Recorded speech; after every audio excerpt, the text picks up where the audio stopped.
भगवान कन्हैया आज्ञा मांगते हैं और मैया जसोदा ने जब आज्ञा दी है तो भगवान कन्हैया ग्वाल बालों के साथ में बंसी बट वृंदावन में गाय चराने के लिए जाने लगे।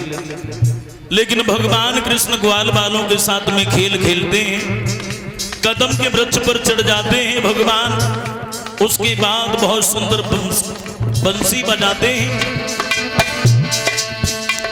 त्रिविध पहिती है बन बयार,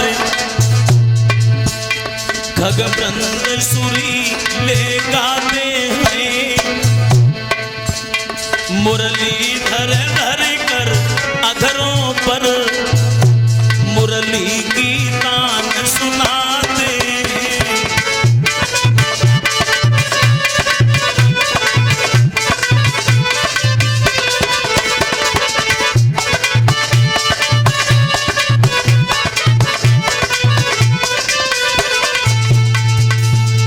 भगवान कन्हैया ग्वाल बालों के साथ में गाय चराने के लिए आने जाने लगे।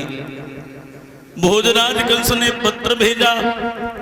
बाबा नंद को जैसे ही पत्र प्राप्त हुआ है तो बाबा नंद रोने लगे।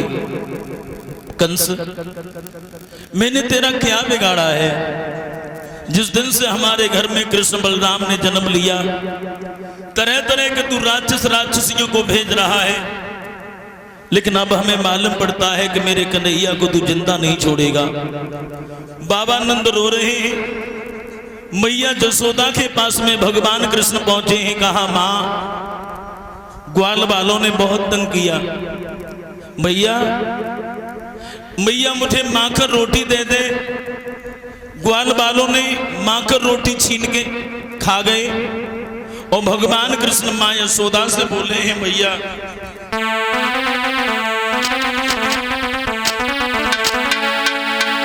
कि मांग रहे मां खन रोटी मुझे दे दे। मैया मांग रहे मां मांग रहे मां खन रोटी मुझे दे दे। भैया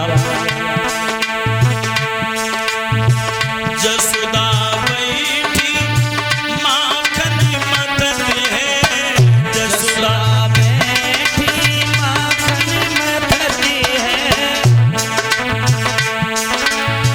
भड़क बोटी बोटी मुझे दे भैया। भड़क बोटी बोटी मुझे दे भैया।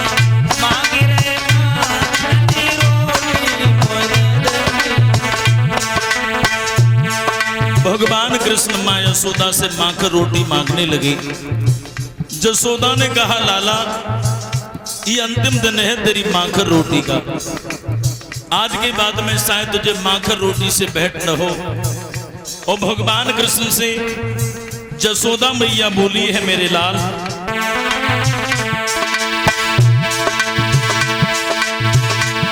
जसोदा बोली, खाई ले बेटा अंतिम दिन माखन रोटी को। दर्शन पड़ेगा तुझे लाला, कल से रोटी रोटी।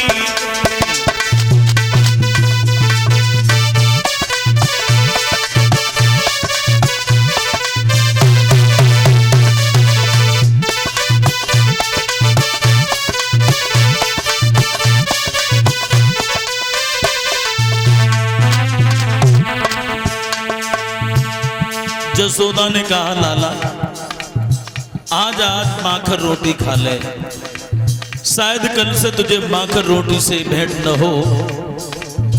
और बोली यशोदा मैया,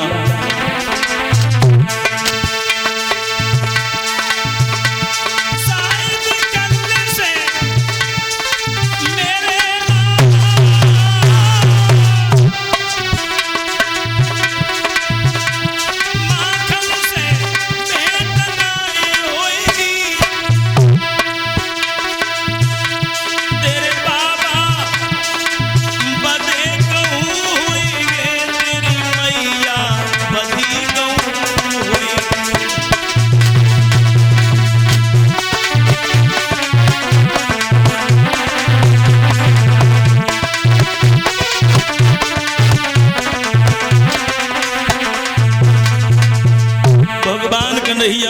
जैसे ये बात सुनी तो भगवान कन्हैया उबालों में उबलने लगे।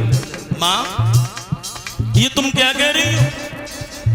कौन सा पहाड़ टूटेगा जो कल से माखर रोटी से भेंट नहीं होगी? बता दे माँ।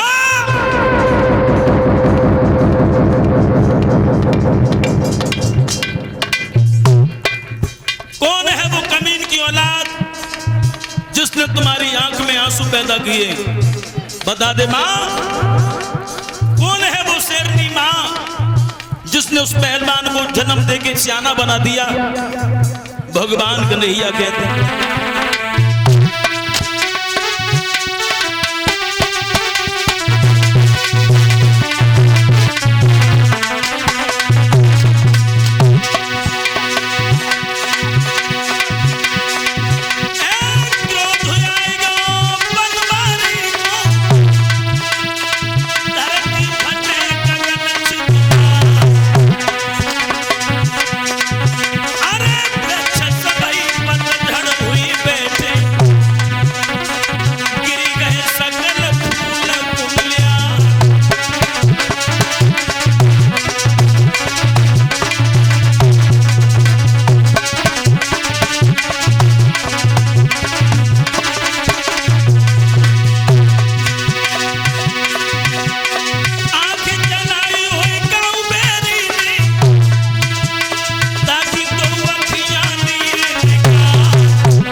कन्हैया उबालों में बनने लगे। माँ, कौन है वो कमीन की औलाद जिसने तुम्हारी आंखों में आंसू पैदा किए?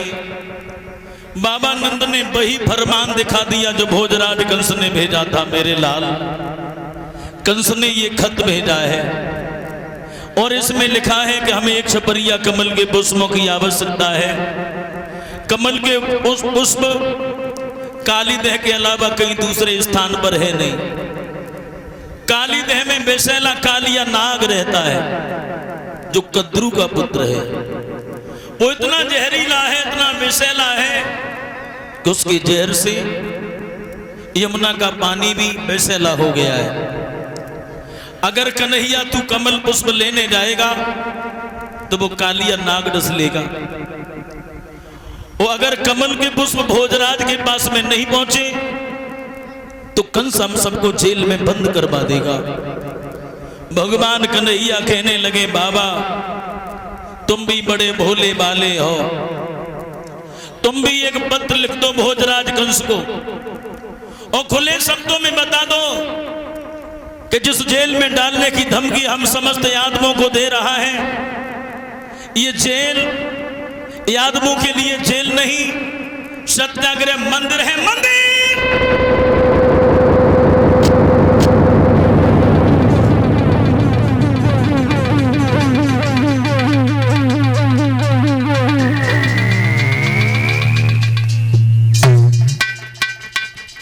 जिस जेल में हमारा जन्म हुआ, बाबा नंद को समझाया, मां यशोदा को समझाया है। भगवान कन्हैया ने अपने सभी सखा एकत्रित किए। दामा से कहा, दामा भैया आज चलो कोई खेल खेलते हैं। दामा बोला, वही रोजाना वाले खेल हैं, कोई नया खेल खेलो तो अच्छा भी है। कन्हैया बोले, आज गेंद का खेल खेलेंगे। तो गेंद है कहां? कन्हैया बोले, दामा तुम्हारे पास में गेंद है? दामा बोला, गेंद तो है लेकिन मेरी गेंद खो न जाए। भगवान कहते हैं तेरी गेंद खोएंगे थोड़े ही, खेल खेलेंगे। अब भगवान मुरली मनोहर घनश्याम दामा से गेंद मंगवाते, ग्वाल बालों को साथ में लगाते और चल देते हैं भगवान कालीदेह की तरफ। ऐसा ही नहीं,